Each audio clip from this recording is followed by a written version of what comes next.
تاکہ پھر بعد میں اس کا تیل جلا لوں گا۔ بیت المال کا پیسہ امانت ہے، اور جو اس امانت میں جو قوم کا پیسہ جو خزانے میں جمع ہوتا ہے وہ امانت ہے۔ جو اس امانت میں خیانت کرے وہ خائن ہے، جو خائن ہے وہ منافق ہے، جو خائن ہے وہ منافق ہے۔ میرے آقا حضور پرنور سید العالمین محمد رسول اللہ صلی اللہ علیہ وسلم نے ارشاد فرمایا آیت المنافق ثلاث، منافق کی 3 نشانیاں۔ اذا ائتمن خان، منافق وہ ہے جب اس کے پاس امانت رکھوائی جائے تو وہ خیانت کرتا ہے، جب بولتا ہے تو جھوٹ بولتا ہے،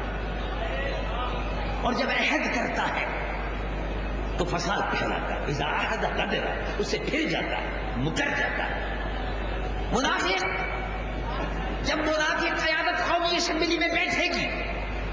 قومی خزانے کو لوٹیں گے، اپنے محلات لندن اور پیرس میں بنوائیں گے، تو اس قوم کے لیے کیا بچے گا؟ اب اس قوم کے لیے کیا بچے گا؟ میں نے ابھی حال ہی میں صدر صاحب نے بلایا اور انہوں نے جمعیت علماء پاکستان کا موقف سننے کے لیے کہ جمعیت علماء پاکستان کیا چاہتی ہے، اس سلسلے میں انہوں نے موقف سننے کے لیے بلایا تھا۔ میں نے ان سے کہا، اس کا لب لباب جو ہے وہ یہ تھا، میں نے کہا اگر آپ کو ایک مثال دیتا ہوں، اور وہ یہ ہے کہ یزید کے زمانے میں یزید کے کارندے ٹیکس جمع کرنے کے لیے جاتے تھے لیکن ٹیکس نہیں ملتا تھا، لوگ بائیکاٹ کر دیتے تھے، ٹیکس دینے سے انکار کر دیتے تھے، یزید کے کارندے مارے مارے پھرتے تھے اور لوگ ٹیکس نہیں دیتے تھے۔ تو میں نے کہا صدر صاحب، یزید کے بعد وقت آیا، دور آیا عمر ابن عبدالعزیز رضی اللہ عنہ کا، وہ عمر ابن عبدالعزیز جو چراغ بھی قومی خزانے کا چراغ جو جل رہا تھا، تیل بھی ضائع نہیں ہونے دیتا تھا، جب اس عمر ابن عبدالعزیز کا زمانہ آیا تو لوگ سرکاری دفتر میں پہنچ کر ٹیکس جمع کرانے کے لیے پہنچ جاتے تھے، تو افسران مال یہ کہتے تھے کہ بھئی یہ کیا بات ہو گئی، بھئی تم ہی لوگ تھے یزید کے زمانے میں ٹیکس نہیں دیتے تھے، ہم چکر لگا لگا کے تھک جاتے تھے، تم ٹیکس دینے سے انکار کرتے تھے، جھگڑا کرتے تھے، اب تم خود دینے کے لیے آتے ہو۔ انہوں نے کہا، لوگوں نے کہا یزید کے لیے کچھ نہیں ہے اور عمر ابن عبدالعزیز کے لیے جان بھی حاضر ہے، ہمیں معلوم ہے، ہمیں معلوم ہے، یا رسول اللہ، لوگوں نے کہا ہمیں معلوم ہے کہ جس خزانے میں ہم پیسہ جمع کرا رہے ہیں یہ خزانہ غریبوں کے کام آ رہا ہے، جس خزانے میں ہم پیسہ جمع کرا رہے ہیں یہ خزانہ قومی مفاد میں خرچ ہو رہا ہے، جس خزانے میں ہم پیسہ جمع کرا رہے ہیں اس خزانے سے غریبوں کے اور متوسط درجے کے لوگوں کے قرضے ادا کیے جا رہے ہیں، اس سے مسلمانوں کی خوشحالی میں اضافہ ہو رہا ہے، قوم خوشحال ہو رہی ہے، اس ٹیکس سے قوم خوشحال ہو رہی ہے، اور آپ نے جو ٹیکس دیے 3 سال کے عرصے میں قوم خوشحال نہیں ہوئی، حکمران خوشحال ہو گئے، حکمرانوں نے اپنے محلات لندن میں بنوا لی، خرید لی،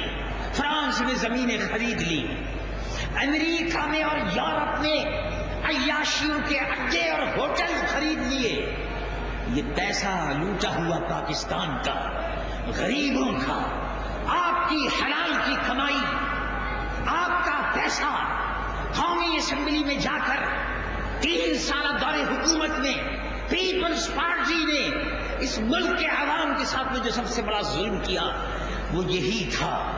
کہ اس ملک کو غریب کر دیا، اس ملک کی عزت اور آبرو کو اور غیرت کو ایک فقیر، ایک بھگمنگا، ایک مفلس، ایک لٹیرا ملک بنا کر ورلڈ بینک عیسائیوں اور یہودیوں کے سامنے پیش کر دیا۔ موجودہ حکومت نگراں حکومت ہے، نگراں حکومت میں بھی صدر صاحب سے نے کہہ دیا اور پھر کہتا ہوں، نگراں حکومت میں بھی وہ لوگ بیٹھے ہوئے ہیں جن کا خود احتساب ہونا چاہیے، یہ مانا کہ وزیر اعظم اچھے آدمی ہیں، یہ مانا کہ وہ باکردار آدمی ہے، لیکن ان کے ساتھی اور ورلڈ بینک کے کارندے جو صدر صاحب آپ نے بلائے ہیں، یہ یہودیوں کے ایجنٹ جو گھس آئے ہیں کیبنٹ میں، یہ نہیں چلے گا۔ پاکستان اس طرح سے نہیں چلے گا۔ اگر پچھلی حکومت بے نظیر کی حکومت اگر ختم کی جا سکتی ہے تو نگراں حکومت بھی ختم ہو سکتی ہے۔ کسی کی کوئی ضمانت نہیں ہے، باقی رہنے والی صرف اللہ کی ذات ہے، باقی اللہ کی ذات۔ دیکھو آپ کو یاد ہوگا کہ بے نظیر صاحبہ نے یہ فرمایا کہ میں 98 میں الیکشن کراؤں گی، میں کراؤں گی، میری نگرانی میں ہوگا، میں کراؤں گی۔ وہ میں کہاں ہے تلاش کرو، وہ میں لانڈی جیل میں ہے کہاں ہے، وہ میں سرے محل میں ہے کہاں ہے۔ اب تو وہ میں جو ہے ہم اسے کہتے ہیں بکرے کی ماں خیر مرو، تو نے پاکستان کو لوٹا، پاکستان مظلوم ہے، پاکستان کے غریب عوام کے خون کو چوسا ہے، تم نے ساری دولت ان بے ایمانوں نے، لٹیروں نے اکٹھی کر کے یہ قوم کے ڈاکو اور چور ثابت ہوئے، انہوں نے بیرون ملک اپنے سرمایہ کو بینکوں میں جمع کر دیا اور پاکستانی قوم کنگال ہو کر اب بھیک مانگ رہی ہے ورلڈ بینک سے۔ یہ آکسیجن ٹینک اب لگایا ہوا ہے۔ ورلڈ بینک نے یہ کہا ہے کہ پاکستان جو ہے اب اس کو آکسیجن کی ضرورت ہے، یعنی پاکستان اپنی موت کے معاشی طور پر، اقتصادی طور پر موت کے دروازے پر کھڑا ہے، سسکیاں لے رہا ہے۔ اب اس کو ورلڈ بینک آکسیجن دے رہا ہے۔ دیکھا اپنے پاکستان کس حال میں پہنچا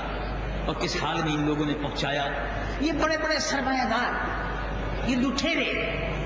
یہ وڈیرے، یہ صنعت کار، یہ آپ کے مسائل کا حل نہیں ہے۔ یہ نسخہ لاتے ہیں کبھی امریکہ کا، کبھی ورلڈ بینک کا، کبھی فرانس کا، کبھی برطانیہ کا۔ جمعیت علماء پاکستان آپ کو نسخہ پیش کرتی ہے دربار محمد رسول اللہ صلی اللہ علیہ وسلم۔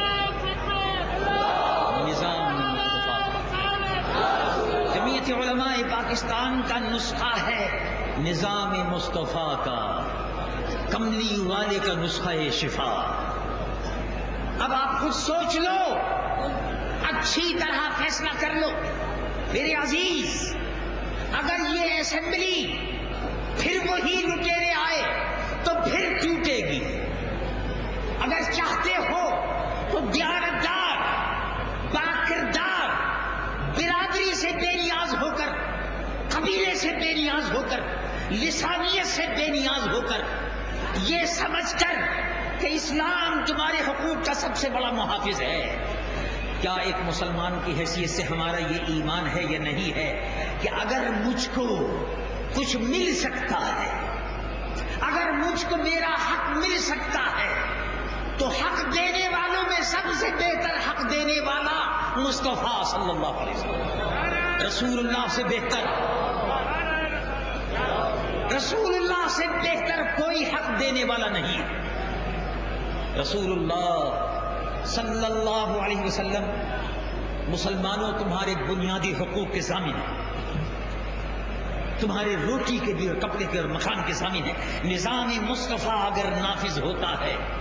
تو حکومت کی ذمہ داری ہے کہ کسی بھی شخص کو